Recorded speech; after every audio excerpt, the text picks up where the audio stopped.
Bienvenidos, damas y caballeros, a un nuevo episodio de Gepiano Podcast. Es que no estaba escuchando, no tengo el audífono. Señores, hoy es un día, hoy sí es verdad que es un día especial. Hoy tenemos, yo creo que es la primera vez que tenemos aquí sentado a una persona de esta talla. Estamos hablando de un ex vicepresidente de la República Dominicana, ha sido ministro de Deporte, ministro de Turismo, miembro de la Junta Central, de la Junta Monetaria, perdón. Senador. Yo creo que de verdad nos... Y vuelve, miembro, dicen por ahí. Eso no agotan los temas todavía. Dando spoiler. Y miembro del Comité Político del PLD. Señores, con ustedes el señor Jaime Fernández Mirabal. Un aplauso. Vamos subiendo de nivel, Dante. Ya lo sabe. Muchísimas gracias, don Jaime, por honrarnos con su presencia aquí. Gracias a usted y gracias por compartir estas ideas. Me siento muy honrado de poder compartir, aunque los políticos tenemos tan baja credibilidad que la gente dice un político, ya lo voy a quitar ya. hablar un político. No, tranquilo, que esto es de política. Esto es de política. Aquí no lo quitan. Ah, bueno, eso está bien. Y menos credibilidad de la que ya tiene Dante. Yo creo que aquí nadie va a... O sea, que no se preocupe, que está en buenas manos.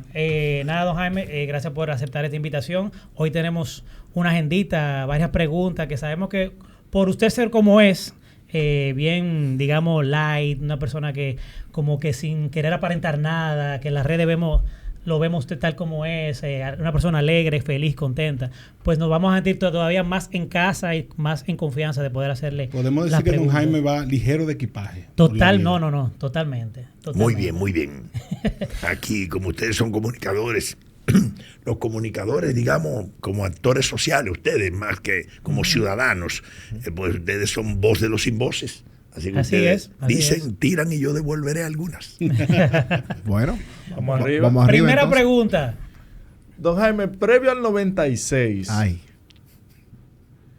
¿qué era de la vida de don Jaime? Dicen los mentideros por ahí, de que ante la postulación del presidente buscaron en usted un equilibrio. Para Leonel Fernández. A Leonel Fernández. Sí, por los que no saben. Para los que no saben, exacto. Buscaron en usted un equilibrio como la estirpe de donde viene, lo profesional y también una representación del sur. ¿Qué desierto hay en esto? ¿Y qué tal esa experiencia de ser vicepresidente?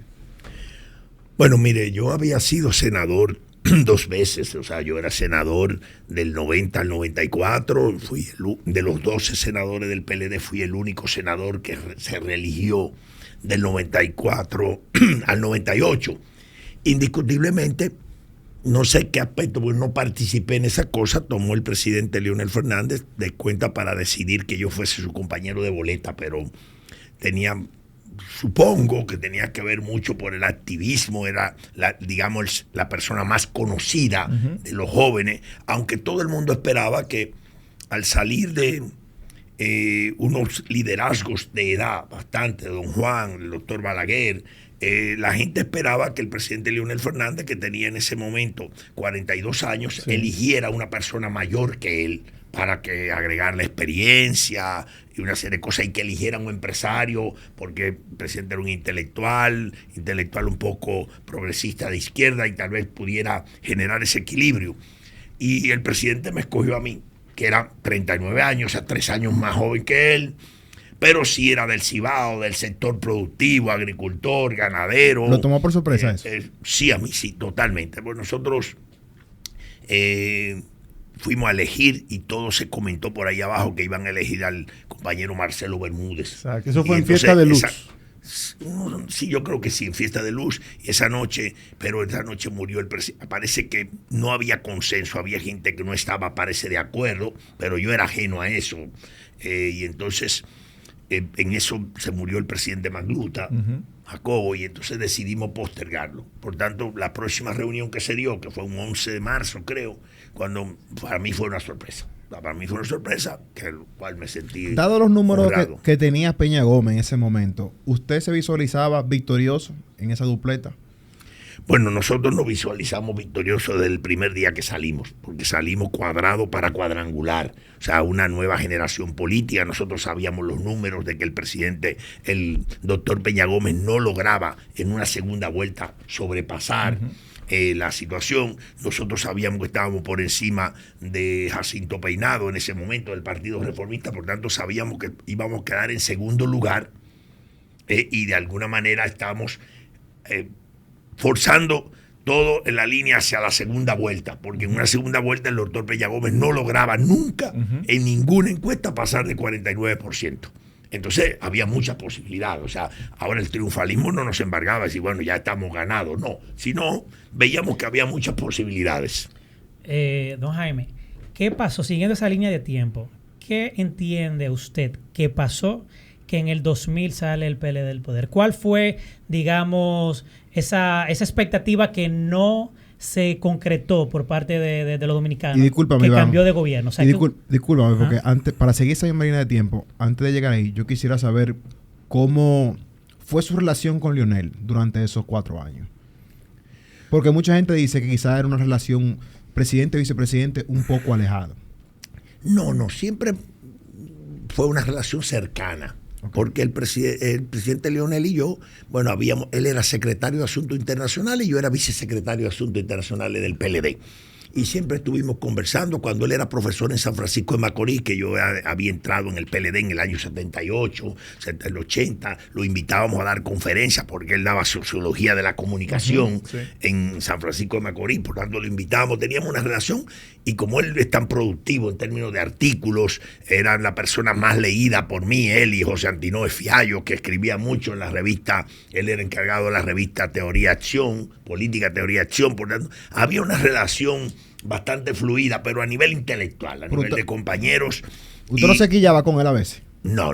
Y en cuanto a la vicepresidencia, muy bien, nunca hubo una fricción, nunca. Bueno, yo hasta era cuidadoso. Tú sabes que un vicepresidente no está para pensar, porque puede generar celos, sino que yo cuando tenía una idea le comunicaba y le decía, mire, presidente, un amigo me dijo tal cosa, ¿qué idea? ¿Qué le parece? Si a él le parecía bien, decía, ¿la puedo seguir? Sí, pero era una idea mía, pero yo prefería decir que era de otro. La idea, de una manera, para nunca generar como esa... celos, rivalidades. Creo que tal vez en el 2000 hubo consecuencias de que no salí yo candidato a la presidencia en ese momento, porque yo nunca me atreví a pensar, organizar y que un grupo alrededor, porque si era el vicepresidente, eso como que para mí era como desleal, hasta que él un día dijo, bueno, parece que van a ser usted y Danilo bueno, usted me está autorizando a que yo forme un equipo. Entonces él dijo, sí, fórmelo. ¿Le dijo Leonel a usted? Sí, y yo salí a formarlo. ¿Un demócrata, Leonel? No, él simplemente porque ya él no iba a poder seguir.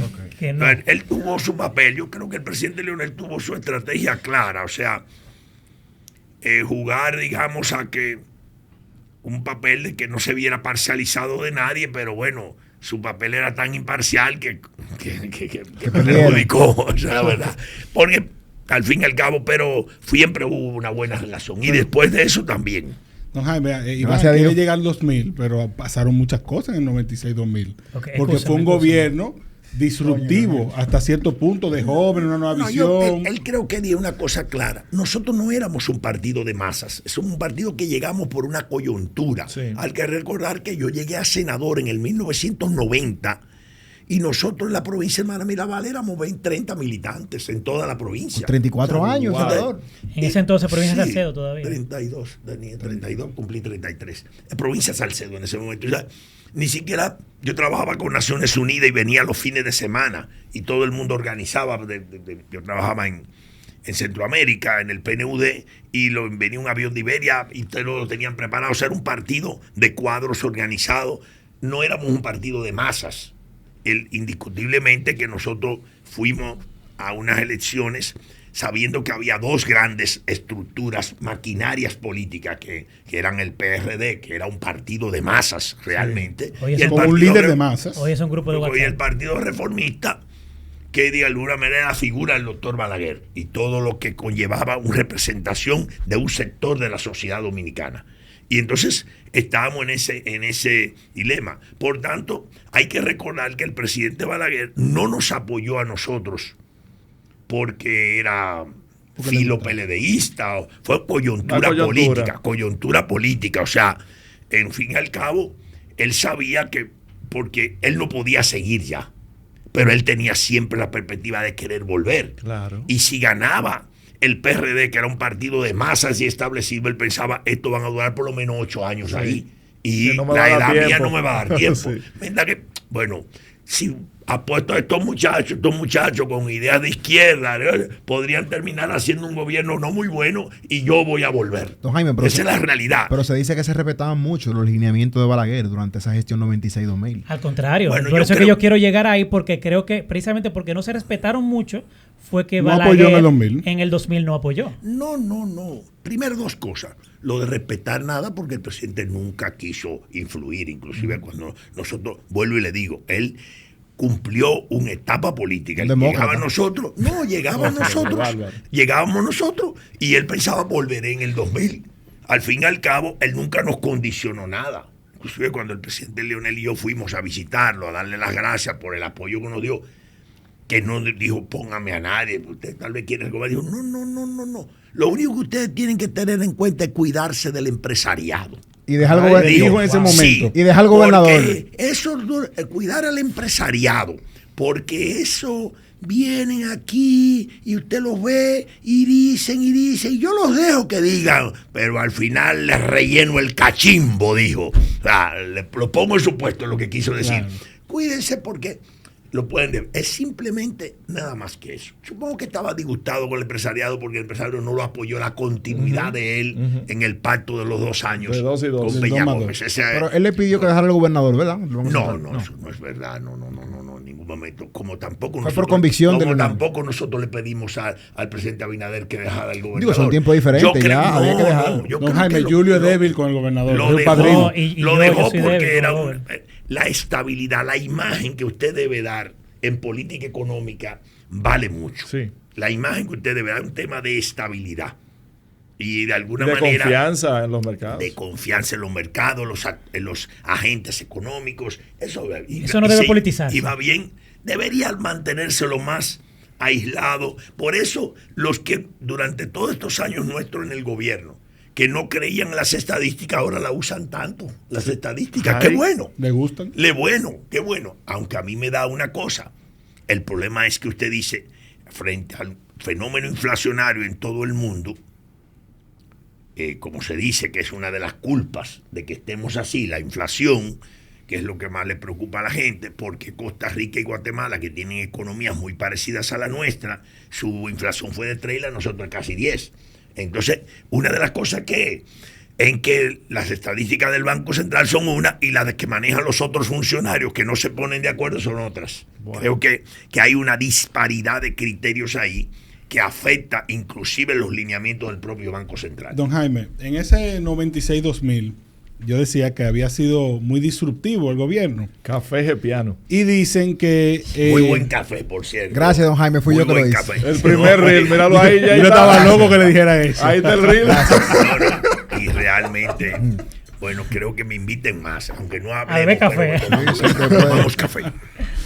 Pues decía que en esa época se decía que había un estilo de gobernar muy de ligero, cercano a la gente. El presidente Fernández se aparecía solo en los hospitales a supervisar. Alguien me contó que tenía una radio en su escritorio para comunicarse con los guardabosques cuando había incendios forestales. De hecho, he visto videos de usted llegando manejando en su vehículo en el 96-2000. Es decir, ese cambio de estilo de gobernar no fue demasiado disruptivo en ese momento para lo que era la República Dominicana tan conservadora de la época. No, pero eso no tuvo nada que ver. Me recuerdo del piloto del helicóptero nuestro, que entonces a veces cuando supervisaba los Quisqueya Verde, que fue yo buscando mi oficio, porque realmente en esa época a la vicepresidencia no le asignaban funciones. Es una responsabilidad muy seria. No me fue agradable a mí, pero lo cumplí bien, como debería ser. Pero una persona...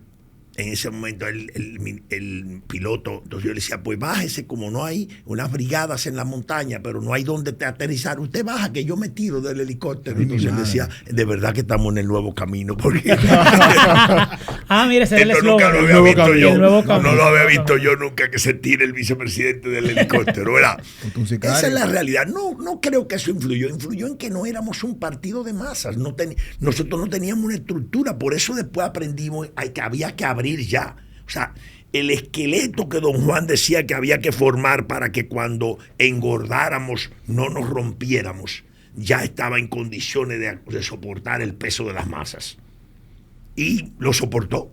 Y por eso duramos 16 años corridos gobernando luego, porque ese peso lo soportó con todas las debilidades que puedan sacarnos ahora. Porque ahora es fácil, estamos fuera del gobierno y todo el mundo busca una razón de por qué perdimos y por qué. Pero durar 16 años y entre ellos 4 más, 20 años con estabilidad económica y política, con paz social, con respeto a los derechos humanos. No se desapareció un periodista, nunca, no se desapareció. O sea, mientras en México hay una democracia de tantos años y se desaparecen, matan gente, o sea, aquí no.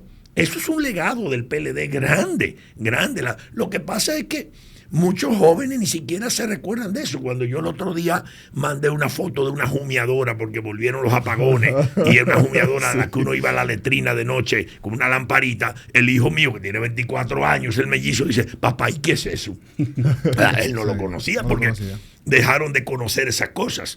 Yo creo que la razón, el que no supo, dijo una vez el presidente Leonel, ¿por qué ganamos en el 96? No supo por qué perdimos en el 2000. Esa es la verdad. Hay muchos otros elementos, particularmente podríamos sacar muchísimas teorías, pero esa fue la razón. Éramos un partido pequeño, que estábamos en el medio, y el presidente Balaguer quería volver. Quería volver, y en el 2000 se postuló para volver. Y en esa misma línea, ¿de dónde surge que usted se meta en el plan Quisqueya Verde y en el tema medioambiental en un momento en el que, digamos que eso no era lo que estaba de moda? Ahora se habla mucho de eso, pero en aquel entonces había pasado la Cumbre de Río del 92, pero no era un tema, digamos, que toda la sociedad le preocupara. Usted es pionero en eso. Sí, pero son pioneros el PLD, porque fue el PLD un grupo de personas, Manuel Serrano, Mariano Germán, Paino Abreu, fue un grupo que creó ese programa, Quilvio Cabrera, que era brillante, entonces falleció, crearon el programa y yo participé, ayudé, pero en el fondo ese fue un grupo que creó ese programa y la idea del Ministerio de Medio Ambiente y Recursos Naturales, que en esa época fue que se aprobó, pero lo publicó el presidente Hipólito cuando llegó en ese momento, en agosto, un 22 de agosto del año 2000. Un día negro para la República Dominicana, ¿usted diría? No nos vamos a meter ahí ahora. Hablamos de eso. Quédate en el café, Julio. Quédate haciendo café, Julio. Un día blanco porque llegó el PRD, ¿verdad? Pero porque lo de negro suena como muy racista. Yo creo que en realidad ese programa Quisqueya ahora, el presidente del Consejo de Quisqueya Verde era el presidente de la República. Yo le dije, voy a darle seguimiento a ese tema. Él dijo, sí. Y yo le daba seguimiento, pero yo no tenía nada que ver, yo no firmaba papeles, yo supervisaba y me lo tomaba en serio. Porque como le dije, el vicepresidente no tenía funciones. Y una persona tan proactiva como soy yo, que venía de ser, digamos, en el Senado, haber sido el único reelecto y además de 30 senadores, porque en esa época no había 32, no estaba la provincia de Ocoa ni la provincia de Santo Domingo. Entonces resultaba que yo era un senador demasiado inquieto, activo en temas de los sistemas locales de salud, en temas de la participación comunitaria. Y verme en la vicepresidencia esperando que me llamaran para mandarme a sustituir al presidente en una cosa y la otra. Siempre trataba de hacerlo bien y de estar enterado de los temas. Iba con su personalidad. Pero yo me buscaba, no iba con mi personalidad. Yo pasé de ser la estrella de un equipo de AAA a ser un banco en un equipo de Grandes Ligas. Pero no quiere decir que no me siento orgulloso de ello, pero de alguna manera era como difícil. Entonces yo me buscaba oficio y iba donde quiera a hacer cosas, y en eso me la pasaba viajando en el helicóptero, siempre supervisando a Quisqueya Verde, y por eso la gente lo relaciona mucho conmigo. Tanto que cuando el presidente Leonel Fernández volvió en el 2004 al poder, entonces le dijo a Mapuí que le pusiera País Verde. O sea, como para que no, el nombre de Quisqueya Verde no volviera. El nombre de Quisqueya Verde volvió después en el 2008, que entonces nosotros volvimos a asumir el Ministerio de Ambiente y lo tomamos. Porque a veces ligan los nombres a una persona, pero Quisqueya Verde fue un plan del PLD. O sea, lo que menos yo puedo hacer es que ahora yo me lo tomé tan en serio que la gente terminó creyendo que fue una creación mía. No. Esa es una debilidad que cometen los políticos. Sí. El PLD es el único, y no quiero disgregarme, el único partido que toma un joven con formación política, pero sin apellido sonoro y sin dinero, y lo hace presidente de la República. Hicimos 2 y los 2 lo hicieron bien. Pero en otro partido no llega nadie así de que viene de las masas populares. Aunque uno dice que lo hizo mejor que el otro. Bueno, ya eso es otra cosa. Eso depende del tamaño del argentino que tengamos dentro. Wow. Pero en el fondo, el PLD es solo capaz de coger una persona sin renombre y hacerlo diputado, senador, síndico. Pero terminamos creyendo que fueron méritos nuestros. No, los méritos nuestros también, pero como que yo crea que fui yo, que me llegué a senador y que logré reelegir y que logré vicepresidente. No, eso fue el PLD que nos hizo ministros. O sea, que ahí es que está el error con Leonel, con la fuerza del pueblo.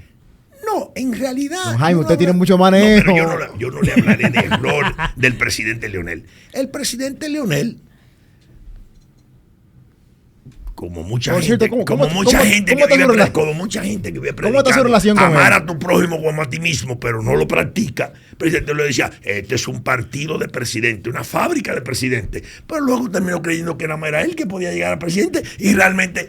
Es una fábrica, presidente, es un partido de líderes. Solo hay que ver. ¿Cómo está su relación con Leonel? Ahora mismo, usted fue vicepresidente de él. Se escriben por WhatsApp. ¿Usted le manda los videitos? No, pero yo ni con el presidente Danilo ni el presidente Leonel tengo eso porque antes no se usaba con el presidente Leonel mandar, pero de hecho las relaciones sí nos damos muy bien porque las relaciones personales no cambian. Cambian la política. Sí. La relación política porque ellos están en una línea de desbaratar al PLD.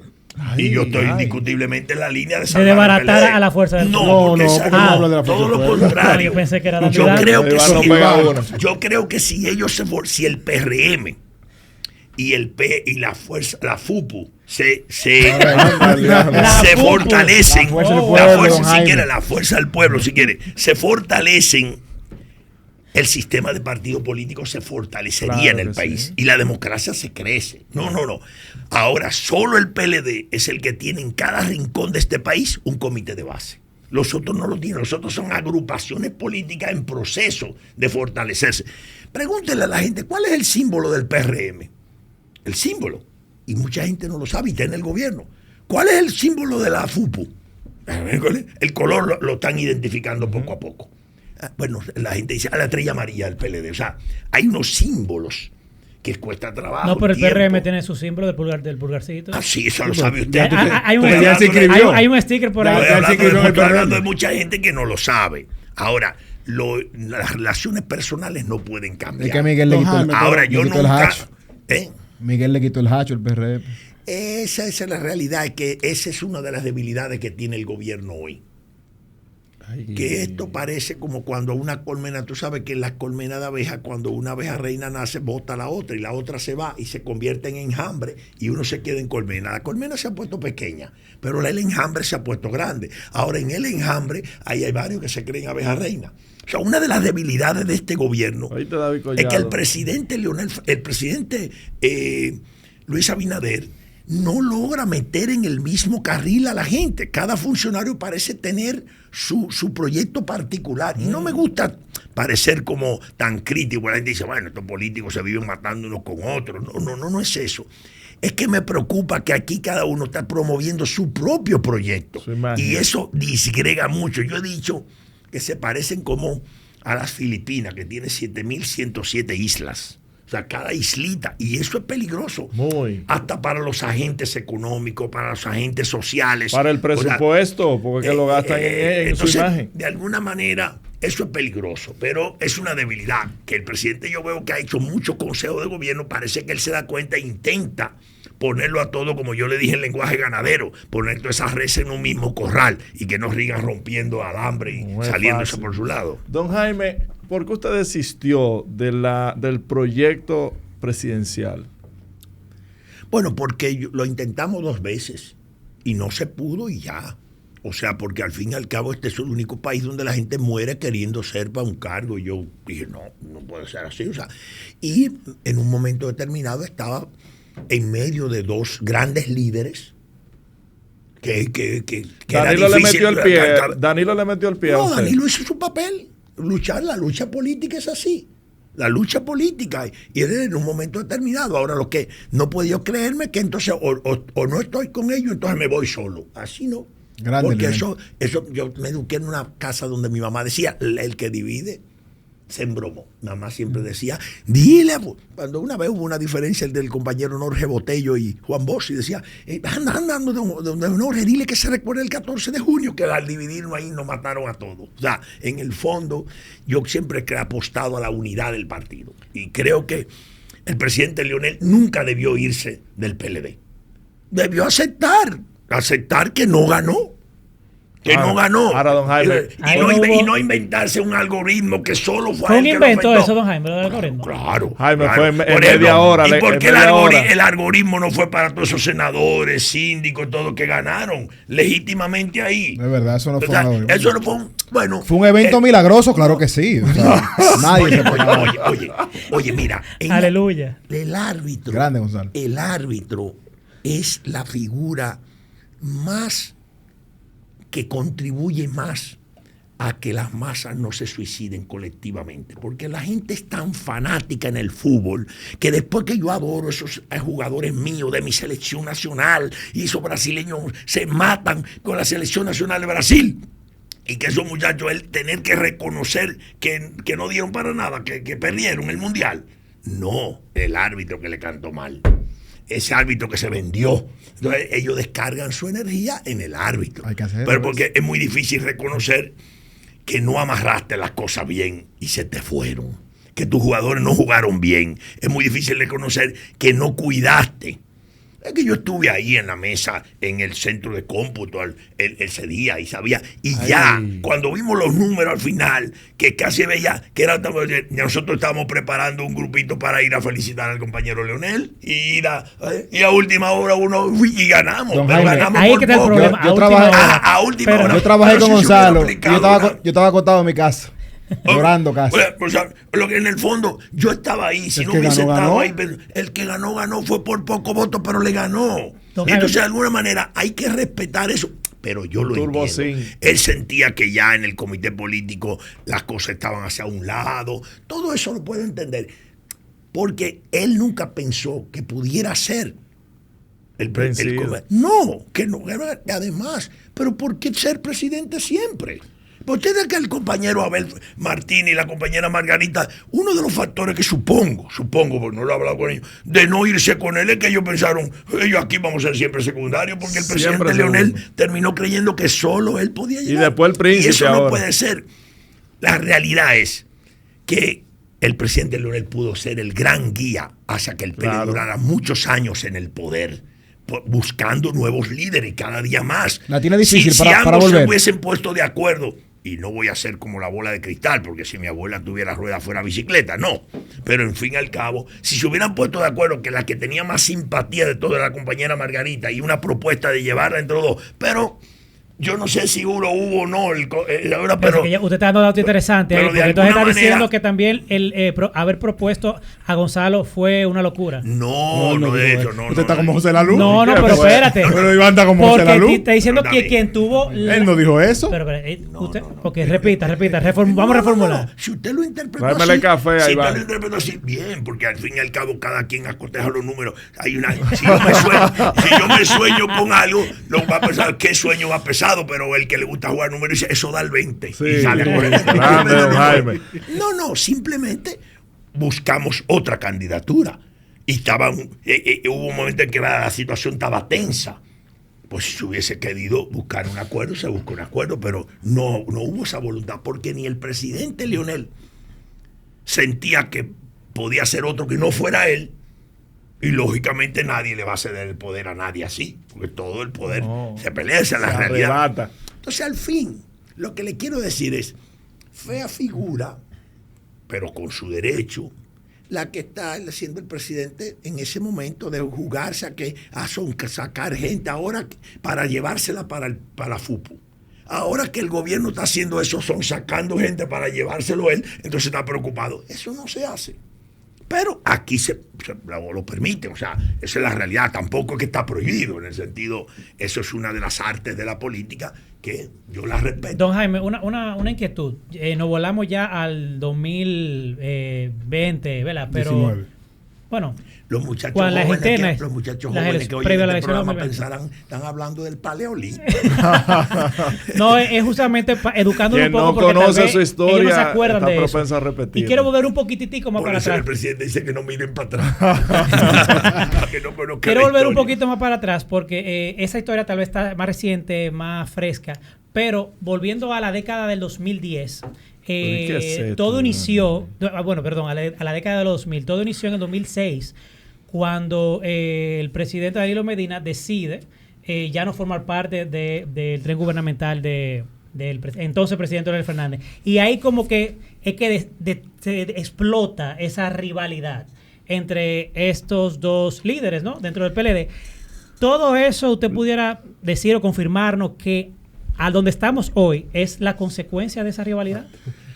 No, Donde estamos hoy, no, donde está hoy el PLD. Yo creo que no, eso ya vuelvo y le digo, porque al fin y al cabo ellos habían estado aliados frente a mí en un momento determinado. O sea, yo por eso puedo hablar con esta imparcialidad, si se ve, aunque nada es imparcial, porque hasta el corazón late a la izquierda. O sea, nadie es imparcial. Wow, pero esa me gustó. Pero pudiera... Hasta el corazón la Pues pudiera decir un poema de ese. en el fondo que es una palabra de Oscar Lafontaine, un político alemán, no mía. Julio Pero bueno, Oscar. al fin y al cabo, ¿qué pasa?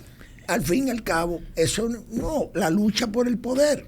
Porque también, no sé qué se había dado, pero sí, en el 2002, cuando yo decidí sacar el movimiento Somos Más para salir de todo el país, hubo un acuerdo de apoyar de nuevo al presidente Leonel Fernández de parte del compañero Danilo, y todos los cuadros de Danilo apoyaron al compañero Leonel, y eso es entendible. Yo quería marcar mi propio espacio porque en el 99 no recibí el apoyo del compañero Leonel, entonces al fin y al cabo, si no marcaba el propio espacio, como vi que me metí en el medio de dos grandes colosos, preferí retirarme porque seguir peleando eso tiene un costo en energía, un costo económico, y por eso decidí no seguir. Se molestó mucho su equipo político.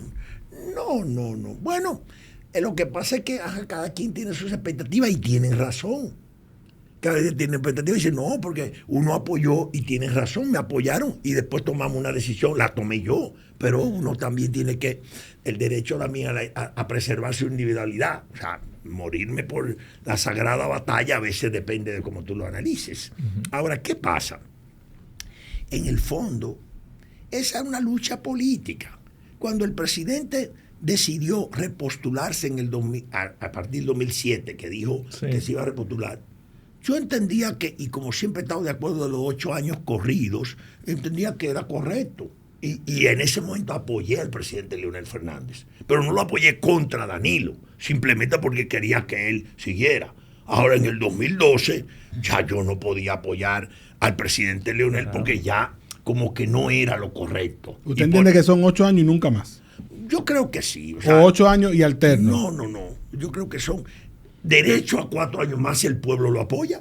Y ya, lo que usted dio en 8 años, caramba, ya hay otros que lo pueden hacer. Si es que no hay, yo por eso complejo mesiánico. Trabajé en Costa Rica en los años 90, antes de ser senador, 89, 90, un año con el PNUD, y allá era 4 años y nada. Y yo dije, mira, le decía a un amigo, y era el bipartidismo, y yo le decía, mira, un país pequeño no produce 25 estadistas, produce 25 presidentes en un siglo. Pero 25 estadistas no lo va a producir. Entonces vamos a estar cambiando uno bueno por uno menos bueno. Y al fin y al cabo, creo que si una gente lo hace bien, puede tener una oportunidad 8 años más. Pero no... 8 años más. 4 años más, son 8. Pero no más de ahí, ya está bien. O sea, hay que recordar, don Juan, en el 90 no tuvimos los resultados esperados. Se fue la luz. Dicen que ganamos. En el 94. Se fue la luz en el 94. No me voy a meter ahí en esa historia, pero ganamos o no ganamos en el 90. Es que no lo puedo saber. Al fin y al cabo gobernó Balaguer. Pero en el fondo, hay que decir que en el 94 yo no estaba de acuerdo que don Juan fuera candidato de nuevo. Ni lo estaba el presidente Leonel, ni lo estaba Felucho, ni lo estaba Eduardo Selma. Temo no lo estaba, pero se quedó callado. Ahora, en la reunión allí, nos opusimos, los 4 que te dije, diciendo don Juan, y yo me paré, que ya debemos dar la oportunidad a otra gente. Pero cuando los compañeros vieron que don Juan estaba en esa onda, en la próxima reunión, pero como yo no lo sabía, porque yo no era como de ese círculo tan estrecho, yo en la segunda reunión volví e insistí en que don Juan debía ser como Deng Xiaoping o como Ho Chi Minh, Sí. que guiara a su pueblo, pero no fuera el candidato. Hasta que alguien me pisó y dice, pero bueno, ¿qué quiere? Bueno, ya, pero yo dije lo que iba a decir. Eso fue lo único. Pero fui los únicos que votamos, volté de nuevo en contra, ¿verdad? Pero de alguna manera esa historia tiene una consecuencia. Tendo a ser coherente con lo que he sido siempre. Entonces, de alguna manera yo no estaba de acuerdo con el presidente Leonel. En ese momento Margarita tenía muchísima simpatía en el 2012. Sí. Muchísima simpatía. Pero yo estuve a favor del compañero Danilo. Porque yo estuve a favor del compañero Danilo en ese momento. Porque ni iba a estar con Leonel, pero pensaba que en ese momento la compañera Margarita todavía no tenía el fogueo que tiene ahora, por ejemplo. El fogueo y soy coherente, esa es la realidad. Y apoyamos a Danilo. Y en ese sentido, quiero que quede ese petit comité que usted dice que no era parte en el 94, ¿quiénes eran? No lo sé. Una OTANcita.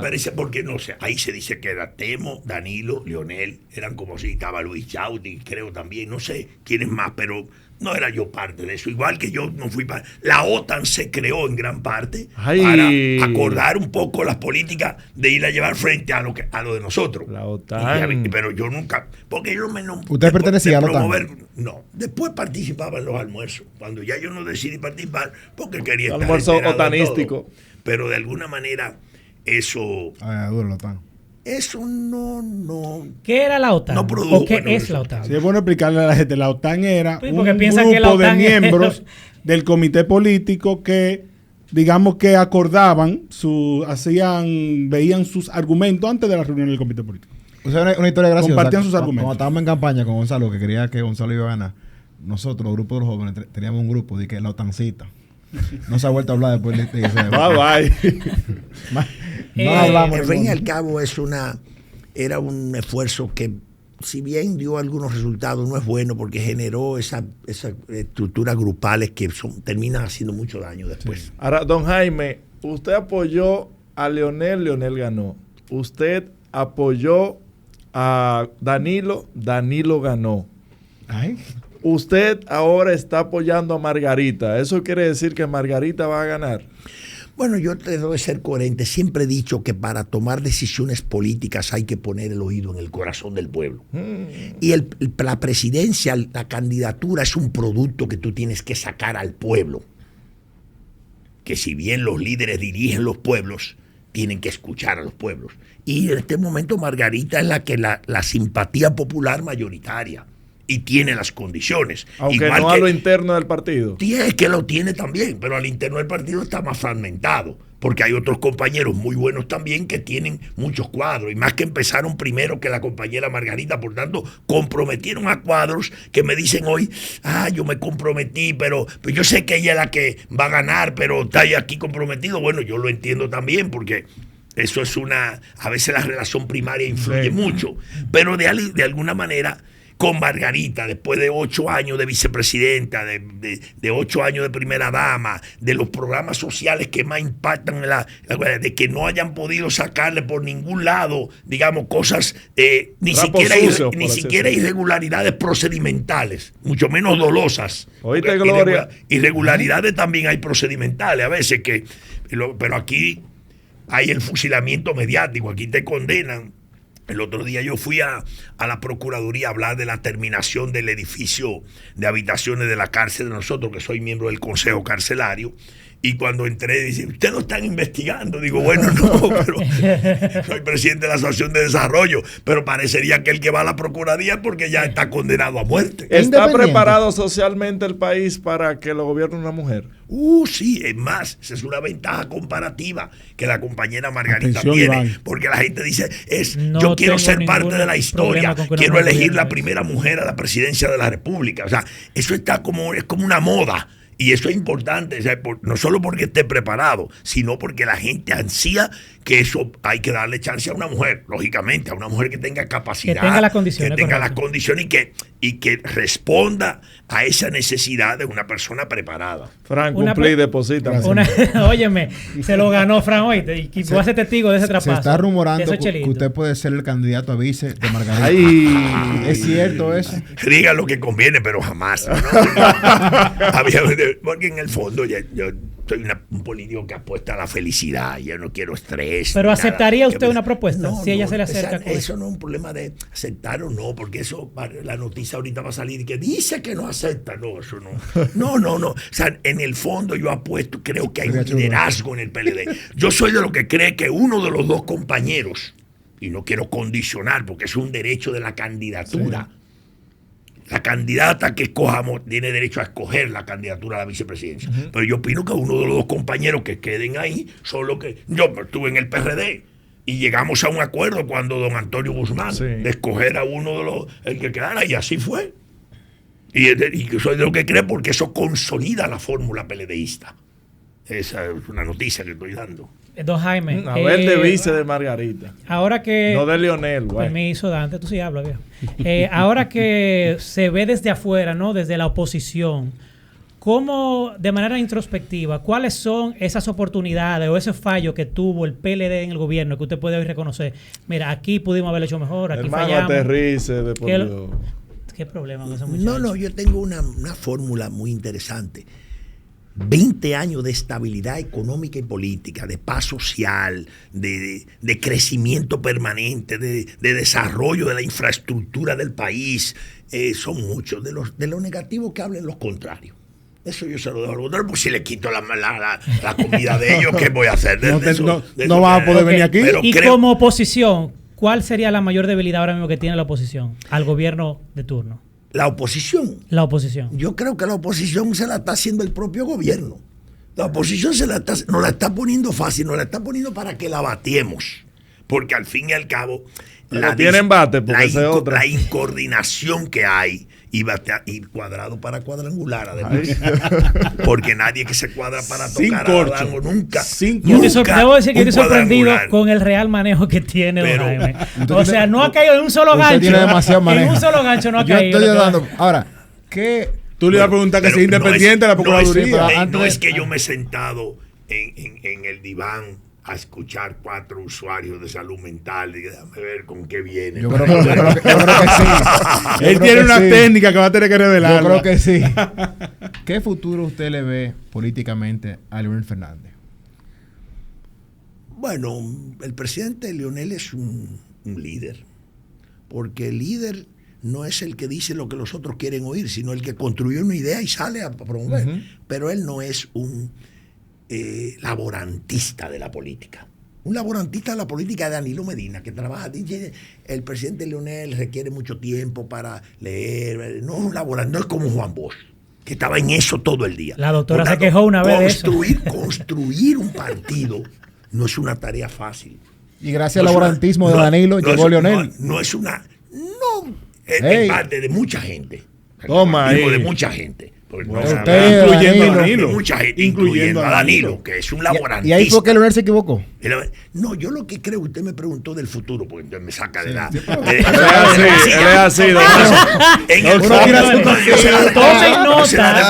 nota, que es un masterclass. Yo se la devuelvo, pero al fin, yo creo que ya lo intentó una vez, sacó magluta, se fue, y después se le fue yendo las personas. Ahora el presidente Leonel Fernández tiene una situación de ventaja, porque es un candidato. Es un partido que lo hicieron para que él fuera candidato, igual que a Luis Abinader, el candidato.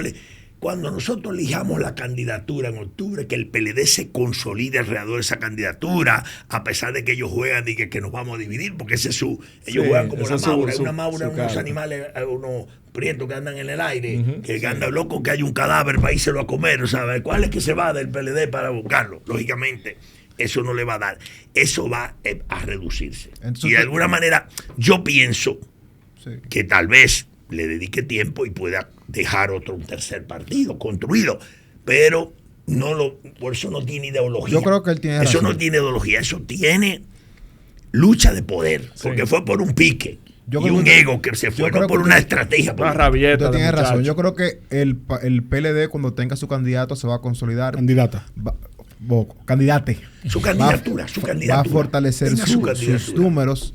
Pero lo que también veo que usted trata de decir que la Fuerza del Pueblo es como un PRI cuando Macluta se fue. Pero fue un partido importante en ese momento. Sí, claro. Pero se fue desvaneciendo porque era una razón de lucha. De lucha, de Y poder. todo estaba No era centrado lucha en una ideológica, figura. O sea, que el PRI y la Fuerza del estaba Pueblo... centrada en la El figura de PLD Jacobo pudo Macluta. romper el bipartidismo porque el PLD era una concepción ideológica y Juan Bosch tiene una ideología. Esto no es una cosa, es una lucha de poder. O sea que- Entonces, lo estoy planteando desde ese punto de vista, pero tal vez se constituye una fuerza, Mira. pero eso es otra Leonel cosa. es un Jacobo Macluta moderno. Don Jaime, yo tengo una Puede ser. teoría. No dije eso, pero... Yo tengo una teoría y yo soy muy observador. Este fin de semana, por ejemplo, todas las actividades de la campaña de la doctora Margarita, siempre eso está full de morado y amarillo y el PLD por todos lados. Pero me he dado cuenta que no es así en la de Abel González. Abel La- Martínez. Martínez. Perdón, en la de Abel Martínez. Dios. En la de Abel Es Martínez. que Por él ejemplo, habla tanto este que fin se de enreda él semana, mismo. el afiche que él tenía en las actividades que tenía era como Azul. Abel Martínez y solamente había como una estrellita rodeando como la A, pero no había PLD por ningún lado. Eso no es como una especie de si me hacen un apague y vámonos abrogar. No creo. Esos son dos militantes de primera también. Pero ellos tienen una estrategia, dar a conocer su nombre porque son menos conocidos. Creo que ellos tienen que, por ahí, enfocarse en la figura más que en los símbolos, aunque siempre usan símbolos morados, la mayoría. La compañera Margarita no tiene esa desventaja porque su nombre es mucho más conocido como su cara. Yo le decía el otro día, bueno, nosotros no tenemos que vender el 5 porque la gente va a buscar la cara y la ve. Ella tiene ya una idea. Los otros que no son tan conocidos necesitan el número, promoverlo el número. Ahora, ¿qué ustedes creen si nosotros cambiamos a tantos temas de actualidad que hay y ustedes me están enfocando? Claro, pues lo tienen en los 90, por Oye, hay ejemplo. tantos problemas de violencia, tantos Sí, problemas ahí de va. preocupación de la sociedad y nosotros lo pasamos esto es político. Caramba. Yo nada más me fijo en la mayoría de la gente que detesta la política oyendo este programa y dice, pero esa gente se la pasa No, ahí hablando le de gusta. política. Pero vamos, Ah, Pero bueno, ustedes, eso fue son, Julio. ustedes son los que conocen su público. Sí, vámonos a eso. Estos esquemas de violencia que se han instaurado en las sociedades, no solamente en la dominicana, post pandemia, ¿qué respuesta desde un profesional de la psiquiatría nos puede dar? ¿Cómo salimos de este embrollo en el que nos hemos metido? Bueno, mire, la causa de la violencia es multicausal. No es una sola causa o otra causa. Por tanto, su abordaje tiene que ser de multidimensional, de muchas dimensiones. Porque violencia había antes de la pandemia. Pero la pandemia agudizó, exacerbó la situación de violencia porque, hizo crecer dos de los grandes factores de riesgo en salud mental, que son la incertidumbre y el encierro. Pero el estrés ya existía antes, pero eso aumentó la pospandemia. La crisis económica generan cada vez más estrés. O sea, la falta de un régimen de consecuencias cuando hay violencia también genera más permisividad de los actos de violencia. O sea, hay muchas cosas.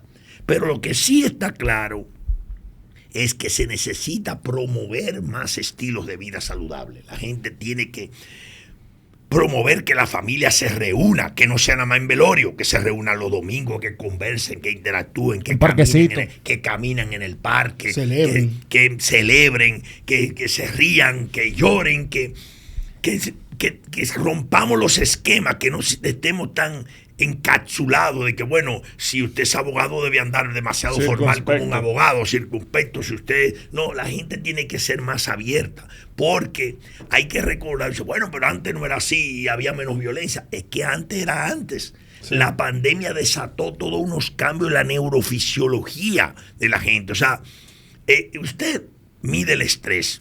Por ejemplo, en la gente, el estrés es esa sensación como de inconformidad, de ansiedad, y eso tiene mucho que ver porque el cerebro produce una cantidad de energía que no gasta si esa energía que produce para cada acción humana y no la gasta, se le va acumulando. Y se le acumula en forma de pesadez en el cuello o rigidez de los músculos intercostales, y la gente tiene como que respirar profundo, porque se siente que como que le falta aire o mal humor, y la gente acumula estrés en el trabajo porque el jefe lo atacó, y cuando llega a la casa y la mujer le dice, mira, ¿y dónde tú estabas? Y le tira una charraqueada o por cualquier pregunta y la manda a freír tuzas. O sea, esa sensación de descargarse en actos de violencia, si usted descargara esa energía todos los días en pequeñas acciones y durante la semana, un día desconectarse en un baño forestal que usted se dé en un parque, caminando, su cerebro modifica una serie de producción de neurotransmisores, especialmente de la adrenalina. Porque la gente quiere que mi hijo sea pelotero. Citaba esta mañana un hijo pelotero. La adrenalina que le da esa capacidad de reflejos para batear, para moverse, pero esa misma adrenalina, las que no, se le acumula también en actos de violencia. Sí. Y cuando se ponchan, trayan el bate, entonces usted tiene que saber manejar esa situación. O sea, por eso, por ejemplo, un papá, cuando un muchacho le hace algo al hijo, y entonces la gente dice, nunca cometas el error de desenmascararlo, que el muchacho dice, viejo el diablo, vete a la porra, que nunca le haga que lo oye, y en ese momento que la adrenalina de ese hijo está, no le diga, ¿qué fue lo que dijiste? ¿Qué fue lo que dijiste? Porque lo que va a hacer es que se le va a estrellar arriba, y va a tener que matarlo, y tú no lo vas a poder matar. Entonces mejor déjalo pasar. Y después que eso, de allá para acá vuelva, al otro día tú dices, mira, ayer yo oí lo que tú dijiste, exacto, pero mío. Y él va a decir, perdón, papá, excúsame. Porque ya su nivel de agitación está mucho más bajito. Por eso la gente cree a veces no solo que es el alcohol que genera violencia cuando salen de los bares, sino el hecho de que el ruido tan alto en una discoteca o en la calle, las bocinas, todo, te va generando un nivel, produciendo un nivel de neurotransmisor, de tensión tan alta. Y dedícate un ratico, aíslate total y ponte en silencio para que tú notes la diferencia, como que tú sientes que wow, eso es. Por eso, entonces yo creo que de alguna manera la violencia tiene muchas causas. Y te van a decir, sí, pero la violencia, unos dirán que vayan a orar a la iglesia, otros dirán que no, pero en el fondo hay que descargar todos los días un poco de esa energía que tú acumulas, porque esa es la que se ha exacerbado con todo eso, ese periodo de aislamiento que tuvimos, ese periodo de incertidumbre que tuvimos, y la incertidumbre sigue. Don Jaime, ¿cómo se llega al escalón en el que usted está, en el que no me importa el que dirán, yo soy feliz haciendo lo que para muchos es el ridículo, pero yo lo disfruto, me lo gozo? ¿Cómo se llega a ese escalón de felicidad? Y si sus hijos le dicen algo cuando usted va, o usted no le pide permiso, ellos se dan cuenta cuando están en los periódicos ya. Bueno, mire, la realidad es que el desarrollo y la paz, decía yo siempre, son la consecuencia del trabajo y la aceptación de la diversidad. Cuando usted tiene amplitud consciente de que el mundo es diverso y de que la vida es como el arte, que cada quien la va a interpretar de acuerdo a su vida, a su experiencia, grande, Fran, de alguna manera, siempre, si usted llega a comprender, usted haga lo que usted cree que no le haga daño a nadie. Ahora, si usted cree que le va a hacer daño a nadie, no lo haga.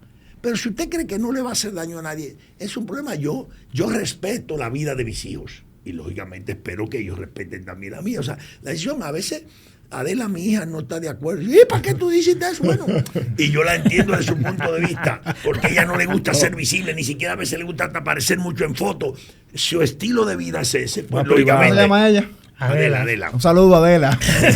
Entonces, te queremos, Adela. Ella, por ejemplo, tiene su estilo. Entonces, lo que la gente dice es porque su forma piensa así. O sea, siempre se ha dicho que el ladrón juzga por su condición. O sea, pero eso lo definía Freud como proyección, como mecanismo de defensa. Cuando usted proyecta y critica aquello es porque usted o tiene un miedo interior o se siente inseguro en esa situación. Lo importante es usted ver, por ejemplo, a veces yo no estoy de acuerdo con posiciones de gente, pero pienso, y si yo estuviera en la posición de esa persona, posiblemente actuar igual que ella, con ese nivel de violencia. A veces los choferes andan a la calle, yo les toco una bocina, O le prendo la luz en la autopista porque la gente ya no enseñan que si usted no va rebasando debe ir a la derecha. Sí. Y yo le prendo la luz para que sepan, como en todos los países, que usted debe tirarse a la derecha. Pues yo lo que hace como que dice la seña, pase por arriba, y yo digo, al de seguridad, digo, mire, tal vez que yo lo estoy queriendo acosar, y no es eso, pero él lo ve así. Yo le estoy diciendo que se tire a la derecha para yo poder seguir. Entonces me la voy a la derecha, porque ¿qué voy a hacer? O sea, esta mañana dije a alguien algo, dice, de que una señora que tenía 90 y pico de años, y le dicen, doña, ¿y qué es el secreto de su longevidad? Dice, bueno, que yo no le llevo la contraria a nadie. Dice, pero eso no es verdad. Dice, tiene usted razón. Tiene usted razón.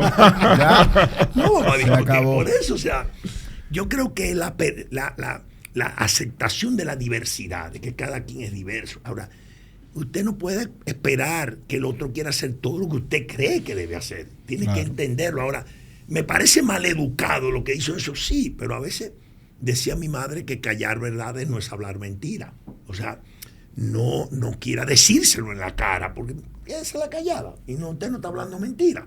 O mi abuelo era un poco reactivo y decía, eso no sirve. Entonces mi abuela decía, no, nada se dice no sirve, sino que no resulta. Porque no resultaría. O no era el momento. No resulta por una cosa, pero da para la otra. Sí. Duró 103 años. Wow. Ella y mi abuelo se murió a los 90, lo que quiere decir que ella tenía la razón. Su teoría tenía la razón. Entonces, yo he aprendido de eso y por eso hago la vida como quiera. Por ejemplo, nosotros hacemos una cabalgata todo el 1 de junio, el primer sábado de junio de cada año, contra la violencia a la mujer. Bueno, los caballistas son bastante machistas, el caballo es un símbolo de poder. Lo juntamos todo ahí. ¿Por qué el primer sábado de junio? Porque coincide cerca del Día Mundial del Ambiente para generar un día sin mucha contaminación, todo eso. Pero ¿qué personas? Son las mujeres de la provincia Hermana Mirabal que organizan. Entonces mucha gente dice, guárdame un caballo, pero en la provincia Hermana Mirabal no hay caballos. Eso es una cultura que estamos creando desde hace 10 años. Entonces yo me monto en un caballito de palo, digo, mira aquí, pero le tengo caballo a todos. Pero yo lo hago en mi estado de WhatsApp. En mi WhatsApp, que es lo único que yo uso. Mi WhatsApp no uso redes sociales, no lo saque. Alguien lo saca y lo pone. Mira, lo está involucionando un político como un muchacho haciendo porquería. Los entiendo. Y que cómo uno explica que ese fue un vicepresidente. ¿Cómo tú explicas? Porque la gente está acostumbrada a los políticos de pose. De pose. Yo recuerdo que decían siempre, el doctor Jorge Blanco, un hombre odioso, pero él en todas las fotos salía sonriente. Y don Juan decía, el que se ríe solo de su picardía, ¿se acuerda? O sea, porque, no sé si era simpático o no, porque nunca lo conocí tan de cerca, pero lo que le quiero decir, a veces la gente cree que un político debe tener una pose.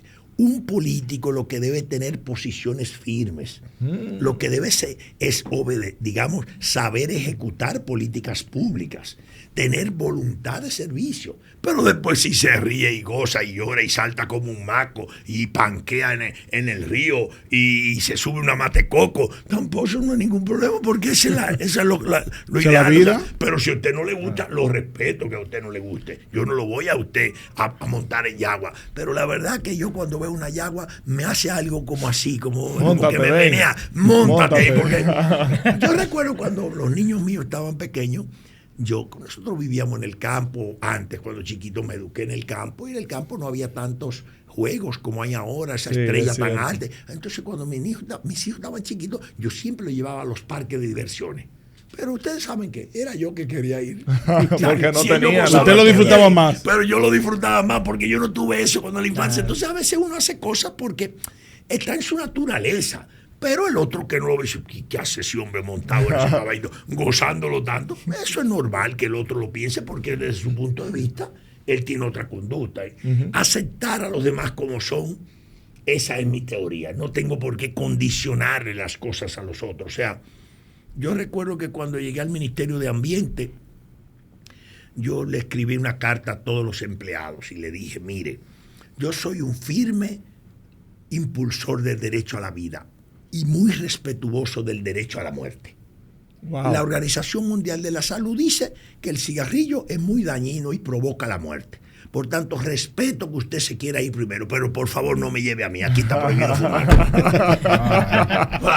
Es establecer con diferencia muy diplomática. Don Jaime, Mariposa de Acero, ¿qué significó para usted estar ahí en esa premier, ver toda esa historia, cómo la contaron y usted, inclusive hay partes en que hacen alusión de usted en la obra.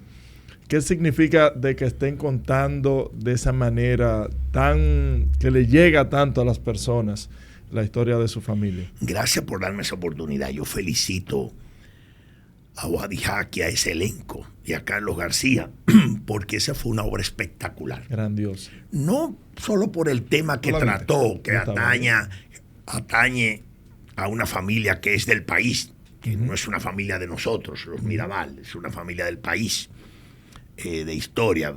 Entonces sí, pero fue tan hecha con esa capacidad y ese música moderna. Fue como contarle la historia a las nuevas generaciones de un punto de vista de la música actual. Y con una...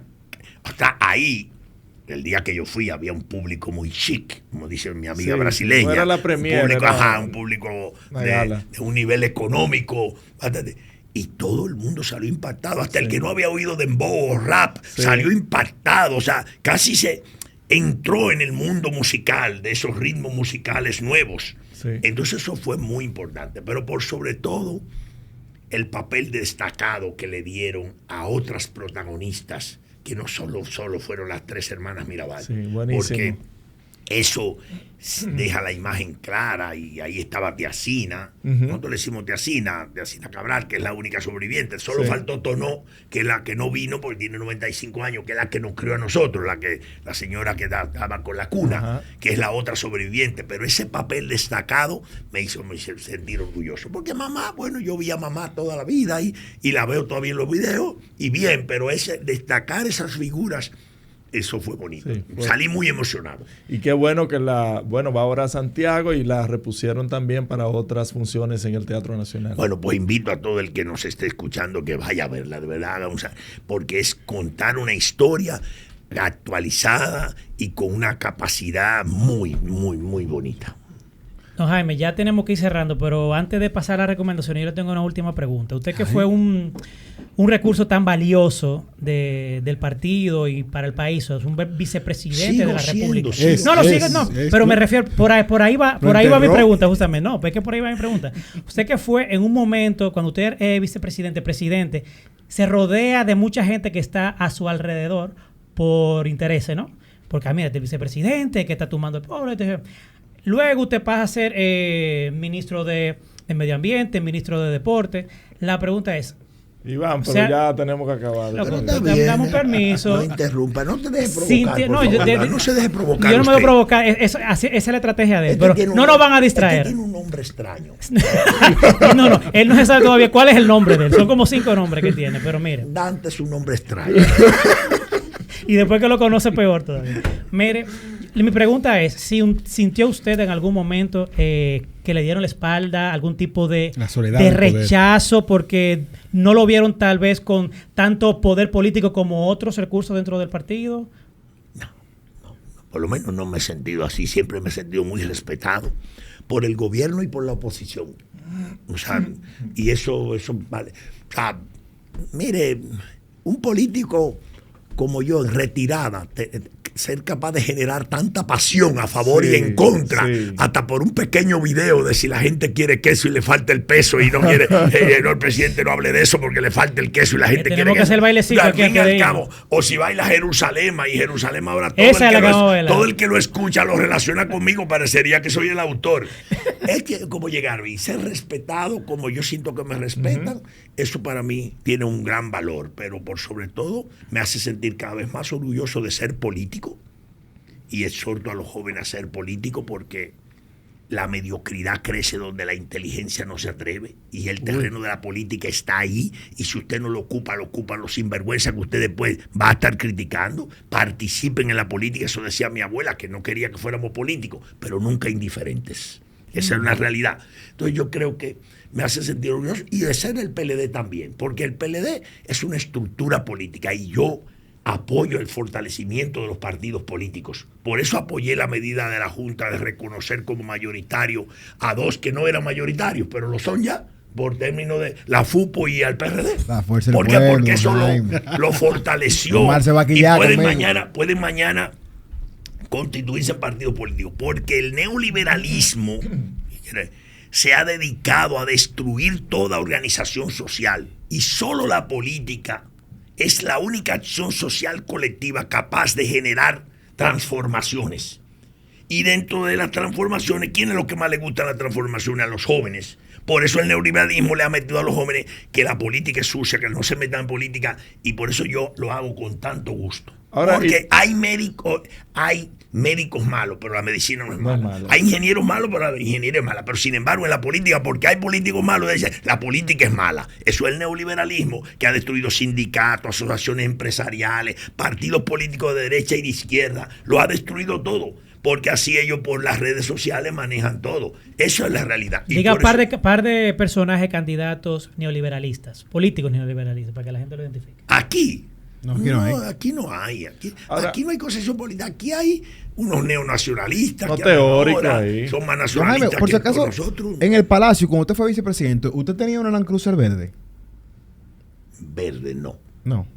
Don Jaime, un carro. Es que yo tenía un Land Cruiser verde y me decían que era de Jaime David. Don Jaime, todos ¿Y tú hablas todavía, Dante? Pero ya vamos a las recomendaciones. Todos estos partidos bisagra, ¿cuál es su opinión al respecto y las tres causales? El día que las tres causales. No, pero no pregunta ahí mismo. Pero tráigame algo de beber o de comer aquí. Respecto a eso, yo le decía, yo soy muy respetuoso y creo que es un derecho de la mujer a decidir. Eso no, nunca entremos en ese tema, digamos, queriendo imponerle, porque jamás podríamos nosotros querer convertir en delito lo que es delito pecaminoso para una parte, convertirlo en delito para todos. Eso jamás. O sea, yo creo en el respeto a eso. Ahora, yo no sería capaz de decirle a nadie, ve e interrumpe el embarazo, porque es una decisión personal, pero jamás le diría a una gente que lo quiera hacer, decirle, no lo hagas, porque eso es un derecho de la persona. Entonces, en eso soy muy respetuoso. Creo que un código penal que penalice el derecho de la mujer no sirve. Es como esta constitución que tenemos. Esta constitución que tenemos es la que tenemos, y yo creo que hay que preservarla por ahora, pero decir que la concesión es desde la concepción hasta la muerte, bueno, pues deberían ir toda la farmacia y quitar la pastilla el día después, porque eso estamos violando. No, Jaime. La estamos relajando. No, porque esa es de la concesión. O sea, que creo que. La inmediata, ahora, es un tema que lo estaremos discutiendo los próximos 100 años. Es un tema así. Todavía no tiene solución. Don Jaime, usted declama.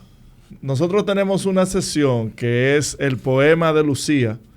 Lo pongo en contexto. Lucía es una joven que paga por escucharnos y que está padeciendo porque su pareja, entonces nosotros la tratamos de alentar. Entonces le voy a hacer a ella para Lucía un poema de Ernesto Cardenal, que fue ministro de Cultura de Nicaragua, y para en la ocasión de que ella dice, al perderte yo a ti, tú y yo hemos perdido.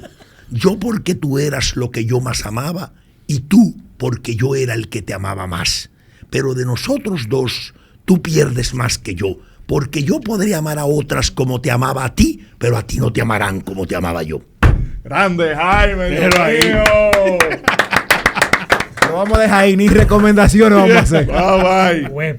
Señores, don Jaime, muchísimas gracias. Gracias a ustedes. Espero que lo haya pasado bien. El café siempre estará aquí y esta cabina está abierta para usted. Excelente. Un placer, don Jaime, gracias.